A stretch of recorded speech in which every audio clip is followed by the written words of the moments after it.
Jūdas vēstule. Jūda, Jēzus Kristus kalps un Jēkaba brālis, aicinātajiem brāļiem, kas Dievā Tēvā mīlēti un Jēzu Kristu pasargāti. Žēlastība, miers un mīlestība, lai jums bagātīgi.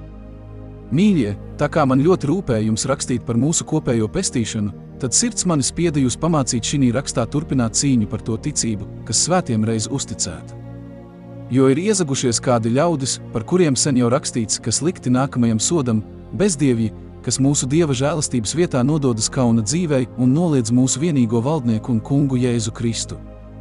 Bet es jums, lai gan jūs jau visu zināt, gribu atgādināt, ka tas kungs gan izglāba tautu no Ēģiptes zemes, bet pēc tam nomaitāja tos, kas neticēja.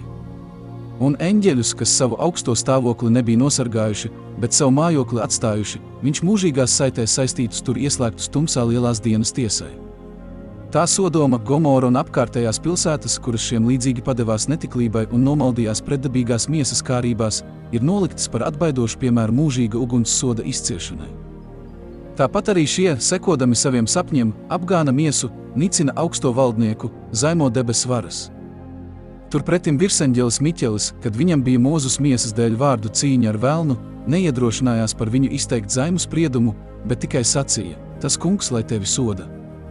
Bet šie zaimo visu, ko tie nesaprot, turpretim visās tais lietās, kuras tie izprot dabīgi, līdzīgi neprātīgiem dzīvniekiem, tie iet bojā. Vai tiem, jo tie ir staigājuši Kaina ceļu, krituši peļņas dēļ Bileāma maldos un gājuši bojā, pretodamies kā Kora. Viņi ir kauna traipi jūsu mīlestības mielastos, bez bijības mielodamies līdz ar jums, sevis pašu ganītāji, vēji dzenāti bezūdens mākoņi, koki, kas rudenī bez augļiem, divkārt miruši izrauti ar saknēm, trakojošas jūras bangas, kas izgāž putās savu pašu kaunu, nomaldījušās zvaigznes, kam lemta mūžīgā galējā tumsa. Bet šiem arī Ēnohs, 7. pēc Ādama, ir sludinājis, sacīdams: redzi, tas kungs nāk ar daudz tūkstošiem savu svēto tiesāt visus un sodīt visus bezdievjus viņu bezdievīgo darbu dēļ, ko tie darījuši, un visu nekaunīgo vārdu dēļ, ko bezdievīgi grēcinieki ir runājuši pret viņu. Tie ir kurnētāji, kas sūdzas par likteni un dzīvo savās kārībās, tie ar savu muti runā lielus vārdus, glaimodami acu priekšā sava labuma dēļ.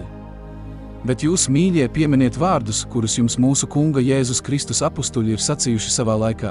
To viņi teica jums: pēdējā laikā būs smējēji, kas dzīvos savās pašu bezdievīgajās kārībās, tie, kas nošķiras, laicīgi cilvēki, kam nav gara. Bet jūs, mīļotie, stiprinādamies savā visusvētākajā ticībā, lūdziet Dievu svētajā garā.